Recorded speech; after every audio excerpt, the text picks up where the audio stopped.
안녕하세요. 이미혜리 변호사입니다. 그동안 저희 사무실에 많은 관심을 가져주시고 덕분에 제가 올 한 해 많은 성장도 할 수 있었고 보람있게 사건을 마무리를 할 수 있었던 한 해였습니다. 이 자리를 빌어서 정말 감사의 말씀을 드립니다. 올해 이제 저도 많은 일이 있었는데 마지막 영상을 찍으면서 어떤 영상을 찍을까 하다가 어떻게 변호사가 되었는지 또 실질적인 변호사 생활이 어땠는지 좋은 변호사들을 선택하는 방법 이런 거에 대해서 좀 말씀을 드릴까 해요.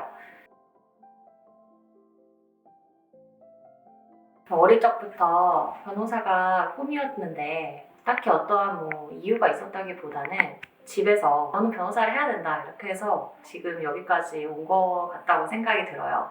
저 자체가 누구한테 지는 거를 싫어하는 성격이어서 아무래도 공부를 좀 하다 보니까 할아버지께서 그때 당시에 너는 그냥 나중에 커서 법조인이 되어야 된다 라고 정말 어릴 때부터 그렇게 얘기를 들어서 그냥 당연히 법학과를 가야 된다 이렇게 생각하고 중학교, 고등학교 시절을 보냈어요. 그래서 대학교 때 이제 당연히 법학과를 들어가서 이제 사법고시를 보려고 준비를 했는데 막상 사법고시를 준비를 하다 보니까 너무 어렵고 너무 힘든 거예요. 그리고 한 번 안 되기도 했었고 그래서 이런 과정을 겹치면서 과연 내가 법조인이 정말 내가 원했던 꿈이었나? 라는 생각을 그때 처음 하게 됐어요. 이게 내 적성에 맞나? 그거를 하면서 어떠한 보람을 느낄 수 있을까? 이게 정말 내가 가려고 했던 길이 맞나? 이런 생각을 정말 많이 했었는데 그래서 중고등학교 때도 안 했던 사춘기의 시절을 그때 겪었던 것 같고요. 그러다가 이제 제가 이제 법조인의 길을 가고 싶지 않다라는 생각이 들어서 부모님께 이제 저는 그냥 대기업이나 유학을 가서 학문적으로 학자가 되거나 이런 길을 가겠다고 했더니 저희 엄마께서 이제 죽은 사람 소원도 들어주는데 엄마가 너가 정말 변호사가 한번 됐으면 좋겠다라고 말씀을 해주셔가지고 그래 그러면은 그 세 가지를 다 한번 같이 준비를 해보자 싶어서 마지막 학기 때 이제 준비를 하게 됐어요.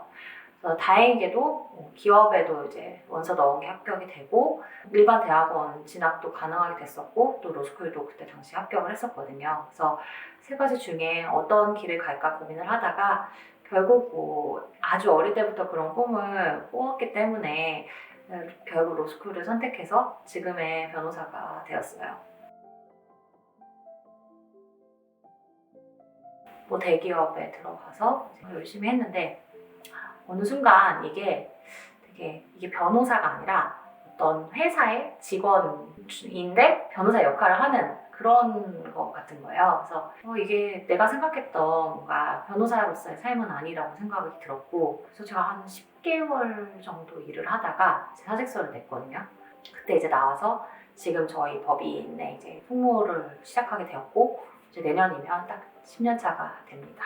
그동안에 저를 찾아주신 많은 의뢰인 분들이 있으셔가지고 지금까지 온 것 같고 그 사이에 저도 아이도 낳고 육아를 하면서 워킹맘으로서 계속 일을 하고 있죠 지금. 네. 변호사라는 직업이 되게 좋아 보이고 좀 멋있어 보이잖아요. 제가 볼 때는 이거는 정말 힘든 직업인 것 같고 예전처럼 돈을 많이 벌 수 있는 직업도 아니에요. 이젠 더 이상 정말 사명감이 없이는 할 수 없는 직업인 것 같고 사명감을 가지고 일하시는 분들도 많겠지만 또 그렇지 않으신 분들도 있을 수 있다고 생각이 들어요. 그런 점을 누구보다도 그 사건을 맡기는 의뢰인분들이 더 잘 아신다고 생각하거든요.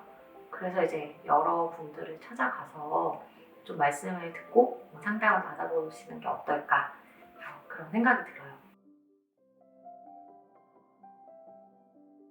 제가 아는 변호사님들은 자기가 맡은 사건에 있어서 최선을 다하고 또 의뢰인분들이랑 소통을 정말 많이 하시는 것 같아요. 그래서 어떻게 하면은 최선의 결과를 얻을 수 있을까? 아무래도 이제 변호사라는 직업이 결국에는 결과가 정말 중요하기도 해서 제가 이런 말씀을 드리는 이유가 그런 변호사님들을 만나시는 게 여러분들이 맞는 것 같아서 말씀을 드리는 건데 그런 변호사님들을 찾을 때 어떻게 하셔야 되냐 먼저 많은 변호사님들을 만나계세요. 사실 형사사건 같은 경우에는 정말 마음이 되게 조급하거든요. 경찰서에서 좀 조사를 받으셔야 된다 이렇게 하면 너무 무서워요. 처음 이제 그런 일을 겪는다고 생각해보세요. 그럼 진짜 무서울 거 아니에요. 그래서 인터넷 검색을 해요 이제. 그래서 최상단에 있는 그런 곳에 가서 그냥 무작정 이제 얘기를 하고 수임을 하는 거예요. 근데 보통 그 얘기를 하는 상대방이 어떤 사람이냐, 이제 변호사랑 직접 상담하는 경우도 있겠지만 뭐 사무장님이나 아니면